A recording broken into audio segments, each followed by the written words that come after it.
ನಮಸ್ತೆ ಎಲ್ಲರಿಗೂ. ನನ್ನ ಹೆಸರು ಅಶ್ವಿನಿ. ನಾನಿವತ್ತು ಮಾಡ್ತಿರೋ ರೆಸಿಪಿ ಬಂದು ಮಾವಿನಕಾಯಿ ಉಪ್ಪಿನಕಾಯಿ.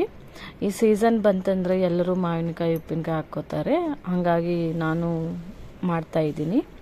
ಮೊದಲಿಗೆ 4 ಮಾವಿನಕಾಯಿ ತಗೊಂಡಿದ್ದೀನಿ ಹಸಿದು.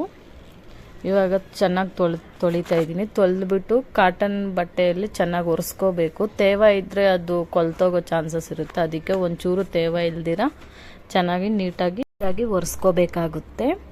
ನಂತರ ನಮಗೆ ಯಾವ ಶೇಪ್ ಬೇಕೋ ಆ ಶೇಪು ಕಟ್ ಮಾಡ್ಕೊಳ್ಳಿ.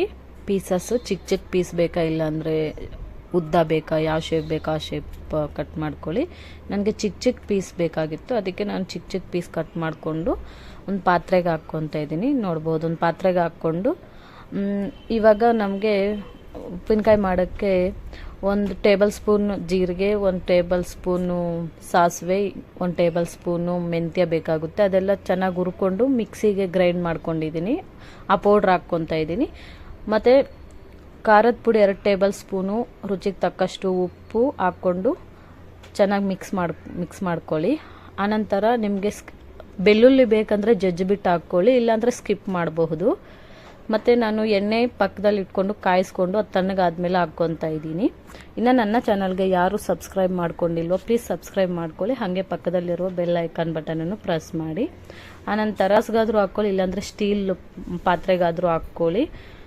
ಓವರ್ ನೈಟ್ ಎಲ್ಲ ಹಂಗೆ ಬಿಡಿ, ಮುಚ್ಚಳ ಹಾಕ್ಬಿಟ್ಟು ಚೆನ್ನಾಗಿ ಅದೆಲ್ಲ ಹೀರ್ಕೊಳ್ಳುತ್ತೆ ಅಂತ. ಉಪ್ಪಿನಕಾಯಿ ಸಿಲ್ವರ್ ಪಾತ್ರೆಯಲ್ಲಿ ಹಾಕೋಕ್ಕೆ ಹೋಗ್ಬಿಡಿ, ಯಾಕಂದರೆ ಅದು ತಿನ್ಕೊಳ್ಳುತ್ತೆ ಅಂತ ಹೇಳ್ತಾರೆ. ಅದಕ್ಕೆ ಥ್ಯಾಂಕ್ ಯು. ಈ ವಿಡಿಯೋ ಇಷ್ಟವಾದ